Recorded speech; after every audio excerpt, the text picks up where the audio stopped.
Il était une fois, dans un petit village africain nommé Koudougou, une vieille femme appelée Nana YA. Elle était respectée pour ses talents de guérisseuse, mais aussi crainte pour ses pouvoirs mystiques. Les villageois la consultaient souvent pour des remèdes, mais ils évitaient de croiser son chemin la nuit. Un soir, un jeune homme du village, Kwam, décida de défier les légendes et de prouver que Nana YA n'était qu'une vieille femme inoffensive. Il se rendit chez elle à la tombée de la nuit, armé de son courage et de sa curiosité. En arrivant, il trouva la porte de la maison de Nana YA entrouverte. Il entra prudemment et appela son nom, mais personne ne répondit. La maison était sombre et silencieuse, à l'exception du bruit du vent qui soufflait à travers les fenêtres cassées. Soudain, Kwam entendit un murmure venant de l'arrière de la maison. Il suivit le son et découvrit une pièce remplie de bougies allumées et de symboles étranges dessinés sur les murs. Au centre de la pièce, Nana YA était assise, les yeux fermés, chantonnant une mélodie inquiétante.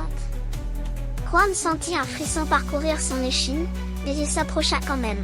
« Nana YA, que fais-tu » demanda-t-il d'une voix tremblante. La vieille femme ouvrit lentement les yeux et un sourire sinistre se dessina sur son visage. « Tu as osé entrer dans ma maison, Kwam. Maintenant, tu dois en payer le prix. » Avant que Kwam ne puisse réagir, les bougies s'éteignirent d'un coup, plongeant la pièce dans l'obscurité totale. Il sentit une main glaciale saisir son bras et une voix chuchoter à son oreille. « Tu ne devrais pas défier ce que tu ne comprends pas. » Kwam tenta de se libérer, mais la poigne était trop forte.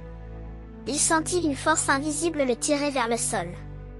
Il cria, mais aucun son ne sortit de sa bouche. La terreur s'empara de lui alors qu'il était englouti par l'obscurité.